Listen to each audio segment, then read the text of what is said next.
नमस्कार दोस्तों, आज हम बात करेंगे एक ऐसे तत्वदर्शी संत की जिसके जेल में रहते हुए भी करोड़ों लोग जुड़ रहे हैं और नाम दीक्षा लेकर सभी दुखों को दूर करके सर्व सुख प्राप्त कर रहे हैं। आज हम जानेंगे वही तत्वदर्शी संत रामपाल जी महाराज जेल में क्यों हैं और प्रमाणित करके दिखाएंगे कि ब्रह्मा विष्णु महेश की उत्पत्ति कैसे हुई, माता दुर्गा और ब्रह्म का क्या संबंध है, वेदों के अनुसार सृष्टि का रचयिता और सर्वोच्च परमात्मा कौन है, पूर्ण मोक्ष मार्ग तथा प्रमाणित भक्ति विधि क्या है। दोस्तों, आज हम ये भी जानेंगे कि अक्सर शादी में फेरों के समय पंडितों के द्वारा बोले जाने वाला मंत्र कश्यप गोत्री कश्यप गोत्रा मंत्र का रहस्य क्या है। दोस्तों, हमारा इतिहास गवाह है जो सत्य के मार्ग पर चला, उसके साथ ये नकली विद्वान असुर स्वभाव वाले धूर्त और मूर्ख लोगों द्वारा राजा और प्रजा को गुमराह करके महापुरुषों पर जुल्म करते आ रहे हैं और सच्चाई जानने के बाद जनता ने उन्हें पलकों पर बिठाया। जैसे श्री राम जी, श्री कृष्ण जी को पूरे जीवन संघर्ष करना पड़ा, सुकरात जी को जहर दे दिया गया, ईसा जी को करस करवा दिया गया, गांधी जी को कई बार जेल जाना पड़ा, गुरु नानक देव जी पानी पर चल सकते थे, अन्य लोकों में भी जा सकते थे, फिर भी बाबर की जेल में 7 महीना 17 दिन रहे। आखिर क्यों? लगभग 600 साल पहले कबीर साहब को इन धूर्त लोगों ने मारा, काटा, जलाया, खूनी हाथी के सामने डाला, गोले मारे थे और पूर्ण समर्थ होते हुए भी उन्होंने किसी का अहित नहीं किया। उसी प्रकार अब संत रामपाल जी को सत्य बोलने का इनाम दिया जा रहा है, लेकिन सत्य को कुछ दिन दबाया जा सकता है, मिटाया नहीं जा सकता। और वो समय अब आने दो जब जनता जवाब मांगेगी कि हमारे धर्म ग्रंथों में लिखा क्या है और हमें इन नकली विद्वानों ने अब तक बताया क्या है। तब छिपने को जगह भी नहीं मिलेगी। और रही बात संत रामपाल जी की जेल की, तो जिसकी लाठी उसकी भैंस, सीधी सी बात। जिसके पास ताकत होती है सरकार उससे दबती है। केवल यहाँ मत कहें कि हम क्या करेंगे, भाई ये करना चाहिए वो करना चाहिए, बस करें, करके दिखाएं। संत रामपाल जी और आर्य समाजियों के बीच सत्यार्थ प्रकाश और पवित्र वेदों को लेकर आध्यात्मिक ज्ञान चर्चा न्यूज़पेपरों के माध्यम से शुरू की गई। लेकिन जब संत जी के तर्कों का जवाब आर्य समाजी देने में असमर्थ रहे तो आर्य समाजियों ने ज्ञान का उत्तर ज्ञान से न देकर हिंसा का रास्ता अपनाया और अनेक मिथ्या कहानी बनाकर के जनता व मुख्यमंत्री को भ्रमित करके सन 2006 में क्रोथा आश्रम पर आक्रमण कर दिया और संत रामपाल जी पर झूठे मुकदमे बनाकर जेल में डाल दिया गया। तो उसी समय से संत रामपाल जी अपने ऊपर लगे आरोपों की सीबीआई जांच की मांग कर रहे हैं, लेकिन आज तक जांच नहीं हुई। आखिर क्यों? मैं चाहता हूं कि कोई अपने आप को आर्य समाजी कहने लग जाए, इससे वो आर्य समाज के लोग नहीं हो जाते। यदि उनके वाणी और चरित्र में वो बात नहीं है तो मैं उनको आर्य समाजी नहीं मानता। जिस प्रकार की भड़काऊ भाषा बोल रहे हैं, जिस तरह का भड़काऊ काम वो कर रहे हैं, कानून अपने हाथ में लेकर क्रोथा कांड करवा दिया गया।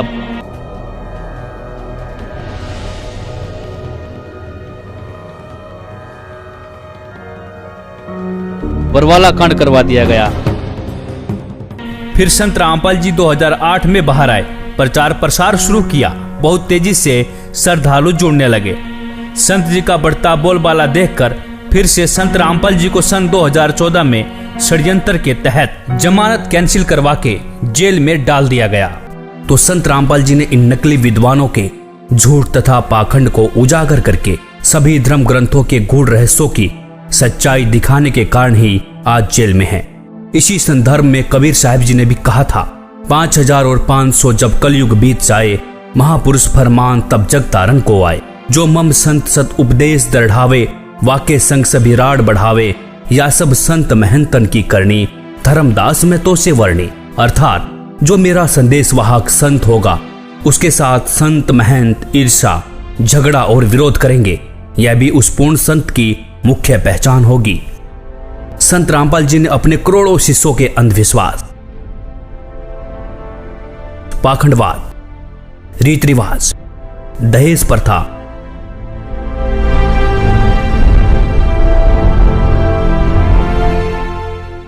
नशाखोरी, मांसाहार, आन उपासना तथा जाति धर्म आदि सामाजिक बुराइयों को पूर्ण रूप से समाप्त कर दिया है। और संत जी ने कहा है, जीव हमारी जाति है, मानो धर्म हमारा, हिंदू मुस्लिम सिख ईसाई धर्म नहीं कोई न्यारा। और इसके साथ ही संत रामपाल जी ने सन 2012 में विश्व के सभी धर्म गुरुओं को आध्यात्मिक ज्ञान चर्चा के लिए आमंत्रित किया था और कई धर्म गुरुओं की सच्चाई से भी रूबरू करवाया था। यह सिद्ध भी किया था कि इन सभी गुरुओं की भक्ति विधि शास्त्र विरुद्ध है। और गीता जी के अध्याय 16 के श्लोक 23 में भी लिखा है कि शास्त्र विधि को त्याग कर मनमाना आचरण करने से साधक को कोई भी लाभ नहीं मिलता है। कबीर साहिब जी ने भी कहा था, कबीर करनी तज कथनी कथे अज्ञानी दिन रात, कुकर जो भोकत फिरे सुनी सुनाई बात। गरीब कथनी के सूरे घने कथे अटंबर ज्ञान, बाहर जवाब आवे नहीं लीद करे मैदान। जिस समय जाकिर नायक ने विश्व के सभी धर्म गुरुओं को शास्त्रार्थ के लिए खुला चैलेंज किया था, तब कोई भी धर्म का ठेकेदार सामने नहीं आया जो जाकिर नायक की चुनौती को स्वीकार कर सकता था। तब संत रामपाल जी ने ही डॉक्टर जाकिर नायक की खुली चुनौती को स्वीकार करके 10 पॉइंटों पर झूठा सिद्ध करने की खुली चुनौती दी थी। अब हम आपको दिखाते हैं डॉक्टर जाकिर नायक की खुली चुनौती, देखिए वीडियो के माध्यम से। भारत के सभी राजनेताओं, स्वामियों, धर्मगुरुओं और शंकराचार्यों को मुसलमान धर्म के प्रवक्ता डॉक्टर जाकिर नायक की खुली चुनौती। ये चैलेंज है, कोई भी शख्स हिंदुस्तान में हो, मिनिस्टर हों दो, कोई भी स्वामी हों दो, कोई भी शंकराचार्य हों दो, इंशाल्लाह मैं तालिबे इल्म हूँ इस्लाम और दीगर मज़हब का। मैं तस्लीम करता हूँ कि डिबेट होना चाहिए, मैं उनसे डिस्कशन करता हूँ, अगर मुझे गलत साबित करो मैं बदलने को तैयार हूँ। ये मुसलमान की जबान है, हम जब जबान देते हैं उसका पालन करते हैं। संत रामपाल जी महाराज ने स्वीकार की मुस्लिम धर्म प्रवक्ता डॉक्टर जाकिर नायक की चुनौती। डॉक्टर जाकिर नायक के इस चैलेंज को स्वीकार करता हूँ, लेकिन अपने उस वायदे को याद रखना जिसमें कहा है कि जो मुझे झूठा सिद्ध कर देगा, गलत सिद्ध कर देगा, मैं अपने आप को बदल लूँगा। चैलेंज आपको 10 पॉइंटों पर झूठा कर दूंगा सिद्ध, और कभी भी आकर के वो आध्यात्मिक ज्ञान चर्चा कर सकते हैं। और वो डॉक्टर जाकिर नायक अब तक संत जी के सामने नहीं आया। अब परमात्मा ने आके विकल्प बताया, वो हमने सुना नहीं, क्योंकि नकलियों ने सुनने नहीं दिया। नकली गुरुओं ने जो आज भी पंजे अड़ाना चाहते हैं, लेकिन अब इनके पंजे उखड़ जाएंगे, अब नहीं टेक पाएंगे, क्योंकि जनता शिक्षित है कि और ज्ञान सब ज्ञान डी, कबीर ज्ञान सो ज्ञान, और जैसे घोड़ा तोब कायम करता चले मैदान। और जो लोग कहते हैं कि संत रामपाल जी हिंदू विरोधी हैं, उन्हीं संत रामपाल जी ने ही इन धर्म के ठेकेदारों की लाज बचाई थी और यह सिद्ध किया कि सभी देवी देवता अपनी अपनी शक्ति के आधार पर स्वामी हैं, प्रभु हैं, भगवान हैं, साहब हैं। जैसे हमारे देश में MP, मंत्री, मुख्यमंत्री, प्रधानमंत्री, राष्ट्रपति हैं। अब मंत्री या मुख्यमंत्री को कोई राष्ट्रपति कहे, वो व्यक्ति महामूर्ख है, और ज्ञानी और अज्ञानी में यही अंतर है। दोस्तों, वास्तविकता ये है, संत रामपाल जी हिंदू विरोधी नहीं हैं। संत रामपाल जी तो धर्म ग्रंथों की वास्तविक सच्चाई दिखाकर शास्त्र अनुसार साधना सच्चे मंत्रों के आधार पर बताते हैं, और श्री ब्रह्मा जी, विष्णु जी, महेश जी, गणेश जी, दुर्गा जी ब्रह्म, परब्रह्म और पूर्ण ब्रह्म की प्रमाणित भक्ति विधि से साधना कराते हैं। शास्त्र अनुकूल साधना होने से साधक को सर्व सुख प्राप्त होते हैं, और इस भक्ति विधि से लाखों भक्तों को कैंसर, एड्स जैसी बीमारियों से जीवन दान मिल चुका है, और साधक इस विधि से पूर्ण मोक्ष का अधिकारी हो जाता है। अब हम प्रमाणित करके दिखाएंगे कि ब्रह्मा, विष्णु, महेश की उत्पत्ति कैसे हुई, माता दुर्गा और ब्रह्म का क्या संबंध है, और सर्वोच्च परमात्मा कौन है, पूर्ण मोक्ष मार्ग और प्रमाणित भक्ति विधि क्या है। प्रकाशित केवल हिंदी वाली में ब्रह्मा जी बता रहे हैं अपने पुत्र नारद को, ये संस्कृत शिवपुराण पृष्ठ 98 पे है। ये सब बताते हुए कि सृष्टि की रचना किसने की। यहाँ आ जाते हैं, जिस परब्रह्म के विषय में ज्ञान और अज्ञान से पूर्ण उक्तियों द्वारा इस प्रकार विकल्प किए जाते हैं, उसने कुछ काल के बाद, कुछ समय के बाद द्वितीय की इच्छा प्रकट की। उसके भीतर एक से अनेक होने के संकल्प उदित हुए। तब उस निराकार परमात्मा ने अपनी लीला शक्ति से अपने लिए एक मूर्ति की कल्पना की, और जो मूर्ति रहित परम ब्रह्म है उसकी मूर्ति कौन है, ये 100 पृष्ठ पे पढ़ रहे हैं हम, 100 पृष्ठ पे। भगवान सदाशिव हैं, ये काल है सदाशिव। अर्वाचीन और प्राचीन विद्वान उन्हीं को ईश्वर कहते हैं। उस समय एकाकी रहकर स्वेच्छा अनुसार विहार करने वाले उन सदाशिव ने अपने विग्रह से, अपने शरीर से स्वयं ही एक स्वरूप भूता शक्ति की सृष्टि की, जो उनके अपने श्रीअंग से कभी अलग होने वाली नहीं थी। उस पराशक्ति को प्रधान प्रकृति भी कहते हैं। उस दुर्गा को गुणवती माया बुद्धि तत्व की जननी और विकार रहित बताया गया है। वह शक्ति अंबिका कही गई है, उसी को प्रकृति दोबारा फिर कहा है। प्रकृति सर्वेश्वरी और त्रिदेव जननी नित्या और मूल कारण भी कहते हैं। सदाशिव द्वारा प्रकट की गई उस प्रकृति के 8 भुजाएं, ये प्रकृति दुर्गा को कहते हैं। कति स्पष्ट हो गया। वे जो सदाशिव हैं उन्हें परम पुरुष शिव शंभु और महेश्वर कहते हैं। 101 पृष्ठ पर हम चल रहे हैं, रुद्र संहिता, गीता प्रेस गोरखपुर से प्रकाशित। वे अपने सारे अंगों पर भस्म रमाए रहते हैं। उन काल रूपी ब्रह्म ने एक ही समय, ये काल रूपी ब्रह्म है, ये काल रूपी ब्रह्म, ये काल है, काल रूपी ब्रह्म ने एक ही समय शक्ति के साथ शिवलोक नामक क्षेत्र का निर्माण किया। अब मैं क्या बताना चाहता हूं आपको, वे प्रिय और प्रियतम रूप शक्ति और शिवा, ये पति पत्नी रूप में उस काशी में रहते हैं। देवर से एक समय उस आनंद मन में रमण करते हुए शिवा और शिव के मन में यह इच्छा हुई कि किसी दूसरे की पुरुष की भी सृष्टि करनी चाहिए, जिस पर यह सृष्टि संचालन का महान भार रखकर हम दोनों केवल काशी में रहकर स्वेच्छा अनुसार विचरे और निर्वाण धारण करें। शिव बोले, वत्स व्यापक होने से तुम्हारा विष्णु नाम विख्यात हुआ। भगवान ब्रह्मा जी कहते हैं, देवर से तत्पश्चात कल्याणकारी परमेश्वर सांब सदाशिव ने पूर्वोत्तर प्रयत्न करके मुझे अपने दाहिने अंग से उत्पन्न किया। जिस प्रकार विष्णु किया वैसे मैं किया, मेरा बेहोश कर दिया। पुण्यात्माओं, ये स्पष्ट हो गया कि दुर्गा को प्रकृति कहते हैं। श्रीमद् देवी भागवत सचित्र मोटा टाइप, केवल हिंदी, गीता प्रेस गोरखपुर। इसके तीसरे स्कंद में 123 पृष्ठ पे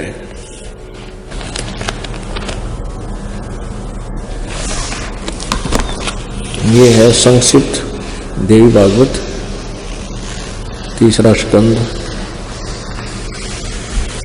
पृष्ठ 123 पृष्ठ। यहां से शुरू करते हैं। भगवान विष्णु जी अपनी माता दुर्गा की महिमा करता है और कहता, तुम शुद्ध स्वरूपा हो, यह सारा संसार तुम्हीं से उद्भासित हो रहा है।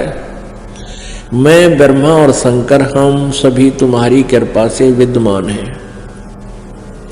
हमारा आविर्भाव बिन जन्म, तिरोभाव बिन मृत्यु हुआ करता है। हमारा तो जन्म और मृत्यु, आविर्भाव और तिरोभाव होता है, अर्थात हम अविनाशी नहीं हैं। केवल तुम ही नित्य हो, तुम ही अविनाशी हो, जगत जननी हो, प्रकृति और सनातनी देवी हो। ये प्रकृति भी दुर्गा को ही कहते हैं। अब यहां देखिएगा, भगवान शंकर बोले, देवी यदि महाभाग विष्णु तुम्हीं से उत्पन्न हुए हैं, प्रकट हुए हैं, तो उनके बाद उत्पन्न होने वाले ब्रह्मा भी तुम्हारे ही बालक हुए। फिर मैं तमोगुनी लीला करने वाला शंकर क्या तुम्हारी संतान नहीं हुआ, अर्थात मुझे भी उत्पन्न करने वाली तुम ही हो। शिवे, संपूर्ण संसार की सृष्टि करने में तुम बड़ी चतुर हो। इस संसार की सृष्टि, स्थिति और संहार में तुम्हारे गुण सदा समर्थ हैं। उन्हीं तीनों गुणों से उत्पन्न हम ब्रह्मा, विष्णु एवं शंकर, यानी रजगुण ब्रह्मा, सतगुण विष्णु, तमगुण शिव जी शंकर, नियम अनुसार कार्य में तत्पर रहते हैं। देखिएगा, अब इसके हम फिर आते हैं 7वें स्कंद में, और इसमें स्पष्ट लिखा है, गीता जी अध्याय नंबर 7 के श्लोक नंबर 4-5 में इकट्ठा किया है कि मेरी 2 प्रकार की प्रकृति है। एक तो जड़ प्रकृति, ये जड़ प्रकृति, और इससे दूसरी है वो जीव रूपा, यानी यह प्रकृति दुर्गा है मेरी। और 14वें अध्याय के अपने आत्मा में थोड़ा कंसेप्ट क्लियर हो जाए, क्योंकि बार बार नहीं मिलता ये समय जो आज रजा बख्शी भगवान ने। 3, 4, 5 में ही देखिएगा, अध्याय नंबर 14 श्रीमद् भगवत गीता, और यहां देखिएगा 3रा श्लोक। हे अर्जुन, मेरी महत ब्रह्म रूप मूल प्रकृति संपूर्ण भूतों की यानी प्राणियों की योनि है, अर्थात गर्भाधान स्थान है, और मैं सबका पिता हूं। मैं उस योनि में गर्भ को स्थापन करता हूं, गर्भम दधामी। उसके संयोग से इन्होंने कुछ अपना बना रखा, सब भूतों की उत्पत्ति यानी प्राणियों की उत्पत्ति होती है। 4 में क्या कहा है? हे अर्जुन, नाना प्रकार की शरीरों में योनियों में जितने भी मूर्तियां अर्थात शरीरधारी प्राणी उत्पन्न होते हैं, प्रकृति तो उन सब की माता है, गर्भ धारण करने वाली माता, और मैं बीज स्थापन करने वाला पिता हूं। 5वें में क्या कहा है? हे अर्जुन, सतगुण रजगुण और तमगुण ये प्रकृति से उत्पन्न, दुर्गा से उत्पन्न, प्रकृति संभवा, रजगुण ब्रह्मा, सतगुण विष्णु, तमगुण शिव जी, दुर्गा से उत्पन्न तीनों गुण अविनाशी जीव आत्मा को शरीर में बांधते हैं। ये कहेंगे तो ये रोक रहे हैं तीनों, ब्रह्मा विष्णु महेश कर्मानुसार, और परमात्मा कहते नहीं, ये 500 मिलकर परपंच बना रखा है, हमारी बात को समझ लेना, इनकी बातों में मत आना। अब परमात्मा कहते हैं कि इन 5वां ने मिलकर ब्रह्मा विष्णु महेश माया दुर्गा और ये काल कहिए, इन 5 ने मिलकर ये प्रपंच बना रखा है। वाणी हमारी लइए, हमारे ज्ञान को गहराई से समझना। अब देखते हैं वेदों के अनुसार सृष्टि की रचना और माता दुर्गा, अष्टंगी व ज्योति निरंजन ब्रह्म की उत्पत्ति किसने की? अथर्ववेद भाषा भाष्य, भाष्यकार है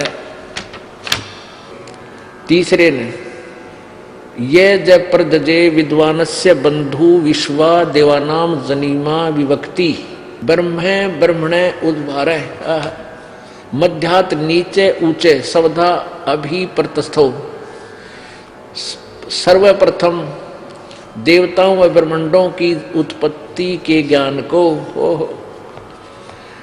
जिज्ञासु भक्त का, विद्वानस्य जो बंधु यानी वास्तविक साथी अर्थात पूर्ण परमात्मा है, अपने निज सेवक को, अपने जनीमा अपने द्वारा सर्जन किए हुए को विभक्ति स्वयं ही ठीक ठीक विस्तार पूर्वक बताता है। अपने द्वारा रची सृष्टि को वो स्वयं ही बताता है कि ब्रह्मण यानी पूर्ण परमात्मा ने मध्यात अपने मध्य से अर्थात सबद शक्ति से ब्रह्म है माने ब्रह्म क्षर पुरुष अर्थात काल को उद्भार माने उत्पन्न करके विश्व सारे संसार को अर्थात सब लोगों को ऊंचे ऊपर सतलोक आदि और नीचे परब्रह्म व ब्रह्म के सर्व ब्रह्मांड सबधा अपनी धारण करने वाली अभी आकर्षण शक्ति से प्रतस्थौ दोनों को अच्छी प्रकार स्थापित किया।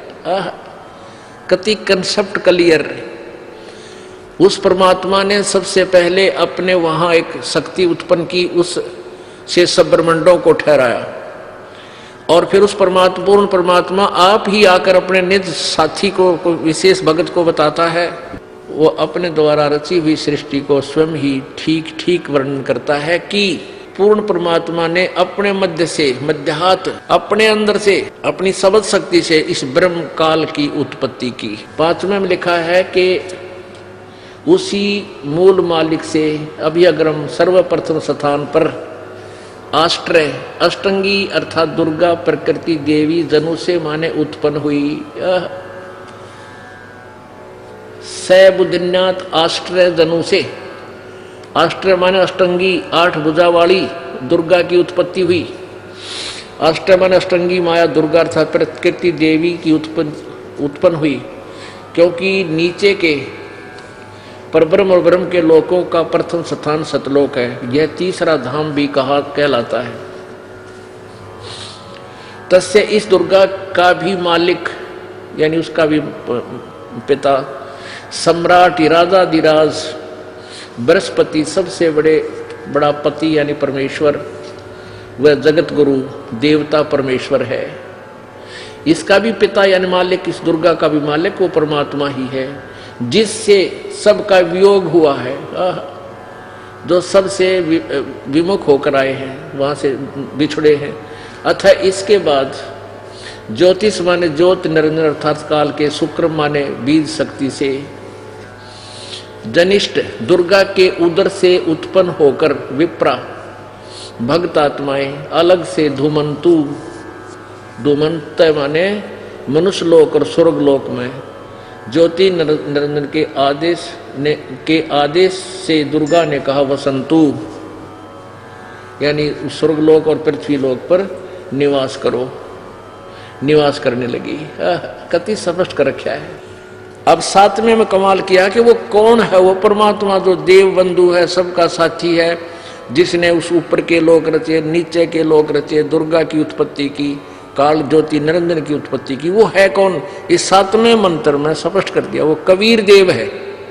अथर्वाणम पित्रम यानी जगत, अथर्वाण माने निश्चल अचल अविनाशी है जो, पित्रम माने सबका पिता, देव बंधु सभी पुण्यात्माओं का साथी, बृहस्पतिम जो सबसे बड़ा भगवान, नमसा यानी जो विधिवत साधना करने वाले को सुरक्षा के साथ, गच्छात माने वहां जो चले गए सतलोक में उनको ले जाने वाला, तो माने विश्वेशाम जनिता यथा से कबीर देव न दभायत सवधावान, ये कबीर देव, ये कबीर देव, वो कबीर देव है, वो कबीर प्रभु है, जो अथर्वाण माने अचल अविनाशी, पितर माने जगत पिता, देव बंधु भक्तों का वास्तविक साथी अर्थात आत्मा का आधार, बृहस्पतिम जगत गुरु, बृहस्पति माने सबसे बड़ा ज्ञानदाता परमात्मा, चै तथा नमसा विनम्र पुजारी अर्थात विधिवत साधक को सुरक्षा के साथ गच्छात सतलोक गए हुओं को सतलोक ले जाने वाला, विश्वेशाम यानी सर्व ब्रह्मांडों का की जनिता रचना करने वाला अर्थात जगदम्बा अर्थात माता के गुणों से युक्त भी युक्त, न दभायत काल की तरह धोखा न देने वाले, स्वाधावान मन स्वभाव अर्थात गुणों वाला, यथा ज्यों का त्यों अर्थात वैसा ही वह, स माने वह, तो माने आप, कबीर देव है, कबीर देव, कबीर देव भाषा भिन्न होने से इसे हम कबीर साहब कहते हैं, वो कबीर साहब है। और ब्राह्मण जी ने सबसे पहले श्लोक ये बोला था कि काश्यप गोत्रा काश्यप गोत्री, बाण बाईताम स्वरूप बना दिए उसने, यू काश्यप गोत्रा और काश्यप गोत्री एक गोत्र के क्यों करो हम।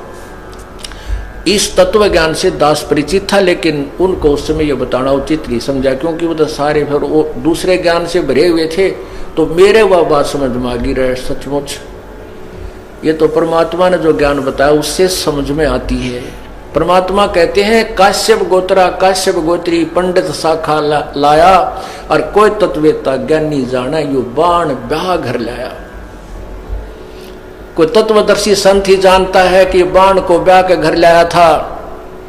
और इस आप किसी भी फेरे हम देख लियो, सबसे पहले ये पंडित ने बोलेंगे काश्यप गोत्रा काश्यप गोत्री, फिर और उठ पटांग बिराना के बोलिया करें। तो पहला श्लोक है इनका।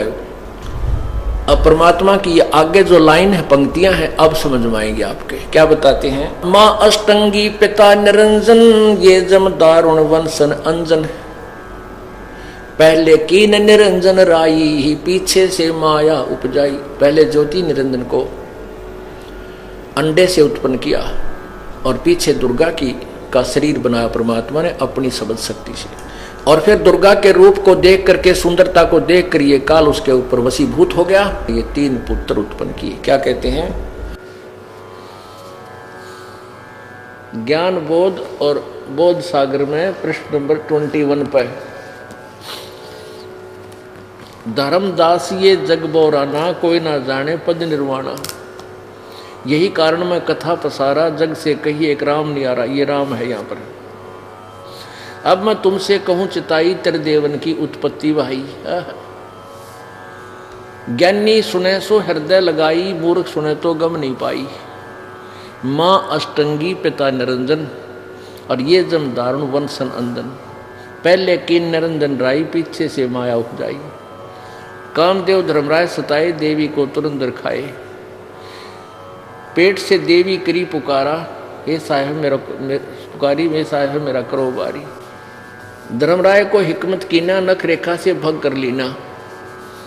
दुर्गा के स्त्री इंद्री नहीं थी, इसने अपने नाखनों से बनाया। धर्मराय करे भोग विलासा, माया को रही तबासा। 3 पुत्र अष्टंगी जाए, और ब्रह्मा विष्णु शिव नाम धराए। 3 देव विस्तार चलाए, इनमें ये जगदोखा खाए। पुरुष गम कैसे कोई पावे, काल निरंजन जग भरमावे। परमात्मा को कैसे जाने, काल सबको भ्रमित किए हुए है। 3 लोक अपने सुत जिन्हा, सुन निरंजन बादशाह लीना। अलख निरंजन सुन ठिकाना, ब्रह्मा विष्णु शिव भेद नहीं जाना। 3 देव सो उसको झावा, निरंजन का वो पार नहीं पावे। ये ब्रह्मा विष्णु महेश की भी इस निरंजन की पूजा करने लगे हैं, इसका भी ये पार नहीं पा सके। अलख निरंजन ये काल बड़ा बटपारा, 3 लोक के जीव कीन आहारा। ब्रह्मा विष्णु शिव नहीं बचाए, सकल खाए पुन धूर उड़ाए। और इस काल के 3 के सुत हैं तीनों देवा। 3 माने उनके, दुर्गा और इस काल के पुत्र हैं तीनों देवता, ब्रह्मा विष्णु महेश। और अंदर जीव करते हैं सेवा, अंधे लोग इन्हीं की पूजा करते हैं, ब्रह्मा विष्णु महेश की। 3 देव और अवतारा, ताको भजे सकल संसारा। 3 गुणों का ये विस्तारा, धर्मदास में कहो पुकारा। गुण 3 की भक्ति में, ये भूल पड़ो संसार। कह कबीर निज नाम बिना, कैसे उतरे पार। अब ये सभी सदग्रंथ आदरणीय है, और इन्हीं सब सदग्रंथों में ये विद्यमान है कि ब्रह्मा विष्णु महेश के माता पिता ये काल और दुर्गा है। आइए अब जानते हैं पूर्ण मोक्ष मार्ग और शास्त्र अनुकूल साधना क्या है।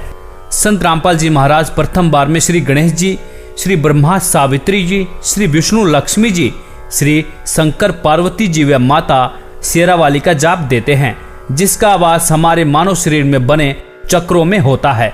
मूलाधार चक्र में श्री गणेश जी का वास, स्वाद चक्र में ब्रह्मा सावित्री जी का वास, नाभि चक्र में लक्ष्मी विष्णु जी का वास, हृदय चक्र में शंकर पार्वती जी का वास, कंठ चक्र में शेरावाली माता का वास। और इन सब देवी देवताओं के आदि अनादि नाम मंत्र होते हैं, जिसका वर्तमान में गुरुओं को ज्ञान नहीं है। इन मंत्रों के जाप से ये 5 चक्र खुल जाते हैं। इन चक्रों के खुलने के बाद मानव भक्ति करने के लायक बनता है। सतगुरु गरीबदास जी अपनी वाणी में प्रमाण देते हैं कि 5 नाम गुज गायत्री आत्म तत्व जगाओ, ओम किलियम हरियम श्रियम सोहम ध्याओ। भावार्थ, 5 नाम जो गुज गायत्री हैं, इनका जाप करके आत्मा को जागृत करो। दूसरी बार में 2 अक्षर का जाप देते हैं, जिसमें एक ओम और दूसरा तत्, जो कि गुप्त है, उपदेशी को बताया जाता है, जिसको श्वास के साथ जाप किया जाता है। तीसरी बार में 4 नाम देते हैं, जो कि पूर्ण रूप से गुप्त है, उसे सतगुरु ही देते हैं। अब जानेंगे प्रमाणित भक्ति विधि क्या है और पूजनीय और सर्वोच्च परमात्मा कौन है। सबका मालिक एक परमेश्वर, परम ईश्वर, परम ईश्वर, परम वर ईश, परम पूर्ण ब्रह्म, पर ब्रह्म, ब्रह्म, परम अक्षर पुरुष, क्षर पुरुष। अर्थात परमेश्वर शब्द के संधि विच्छेद में ईश सबसे छोटा परमात्मा है, उससे बड़ा उसका वर अर्थात ईश का स्वामी ईश्वर, और ईश्वर से भी बड़ा परमेश्वर होता है। अर्थात परमेश्वर शब्द से 3 परमात्माओं का बोध होता है, जैसे ईश और ईश्वर, परमेश्वर, ब्रह्म, पर ब्रह्म, पूर्ण ब्रह्म, जिसे पार ब्रह्म भी कहते हैं, क्षर पुरुष, अक्षर पुरुष, परम अक्षर पुरुष। इस बात का उल्लेख पुराणों में है, संतों की वाणियों में है और गीता जी में भी है। ओम तत्सत गीता अध्याय 17 के श्लोक 23 में ऐन सीन काफ कुरान शरीफ सूरा 42 आयत 1 में नाम मंत्र का संकेत है। परमात्मा की वाणी है कि कबीर कोटि नाम संसार में, इनसे मुक्ति न होए, सार नाम मुक्ति का दाता, वाके जाने न कोई। संतों की वाणियों में सतनाम सार नाम का जिक्र है। वह यही 3 मंत्रों का मेल है। इस सांकेतिक मंत्र को पूर्ण रूप से जानने के लिए तत्वदर्शी संत बाखबर की खोज करनी चाहिए। वह संत ही पूर्ण होता है जो पूर्ण परमात्मा का पूर्ण ज्ञान कराता है तथा पूर्ण मंत्र नाम प्रदान करता है, जिससे पूर्ण मोक्ष प्राप्त होता है। इस विधि से साधना करके साधक फिर लौटकर इस संसार में कभी वापस नहीं आता। 3 बार में नाम जाप देने का प्रमाण है गीता अध्याय 17 के श्लोक 23 में ओम तत्सत इति निर्देशः ब्राह्मण त्रिविधि स्मृतः, ब्राह्मण तेन वेदा च यज्ञा च विहिता पुरा। ओम ब्रह्म का, तत् सांकेतिक मंत्र पर ब्रह्म का, सत पूर्ण ब्रह्म का, ऐसे यह 3 प्रकार से पूर्ण परमात्मा के नाम सुमरण का निर्देश संकेत कहा है। और सृष्टि के अनादि काल में विद्वानों ने बताया कि उसी पूर्ण परमात्मा ने वेद तथा यज्ञादि रचे। संख्या नंबर 822 सामवेद उत्तार्चिक अध्याय 3 खंड 5 श्लोक नंबर 8 का भाषा भाष्य है। मनीषी भी पवते पूर्य कबीर निर्भीयतः परिकोशान अशिष्यदत्, त्रितस्य नाम जनयन्न मधु चरणीन्द्रस्य वायुम संख्याय वर्धयन। शब्दार्थ है, सनातन अर्थात अविनाशी कबीर परमेश्वर मानव रूप धारण करके अर्थात गुरु रूप में प्रकट होकर हृदय से चाहने वाले श्रद्धा से भक्ति करने वाले भक्तात्मा को 3 मंत्र अर्थात नाम उपदेश दे के पवित्र करके जन्म व मृत्यु से रहित करता है तथा उसके प्राण अर्थात जीवन श्वासों को जो संस्कार वश गिनती के डाले हुए होते हैं को अपने भंडार से मित्रता के आधार से पूर्ण रूप से बढ़ाता है, जिस कारण से परमेश्वर के वास्तविक आनंद को अपने आशीर्वाद प्रसाद से प्राप्त करवाता है। उपरोक्त विवरण से स्पष्ट हुआ कि पवित्र चारों वेद भी साक्षी हैं कि पूर्ण परमात्मा ही पूजा के योग्य है। उसका वास्तविक नाम कबीर देव कबीर परमेश्वर है तथा 3 मंत्र के नाम का जाप करने से ही पूर्ण मोक्ष होता है। कबीर परमेश्वर जी भी 600 वर्ष पहले इन धर्म ग्रंथों की सच्चाई वाणियों के माध्यम से बताते थे। इन नकली मुल्ला पंडों ने अपने पाखंड को छिपाने के लिए परमेश्वर पर अनेकों जुल्म करवाए और अब संत रामपाल जी कबीर सागर के आधार पर ही सभी सदग्रंथों में सच्चाई दिखा रहे हैं और अब इन नकली संत महंतों को हजम नहीं हो रही है और ये अब नकली गुरु अपनी अज्ञानता को छुपाने के लिए राजा और जनता को भ्रमित करने की कोशिश कर रहे हैं, जबकि इनका आध्यात्मिक ज्ञान 0 है। इसीलिए संत रामपाल जी पर कीचड़ उछाल रहे हैं। लेकिन अब जनता पढ़ी लिखी समझदार है, इन सदग्रंथों को खुद पढ़ सकते हैं। और कबीर साहब जी कहते हैं कि जानबूझ साची तजे करे झूठ से ने, ताकि संगत हे प्रभु सौपन में भी ना दे। अर्थात सच्चाई जानकर भी झूठ को महत्व दें, ऐसे निकम्मे का संग सपने में भी न करें। धन्यवाद। इस पे आपकी क्या राय है? अपनी राय अवश्य दें। वीडियो अच्छी लगी हो तो लाइक, कमेंट और शेयर जरूर करें और चैनल को सब्सक्राइब करना ना भूलें।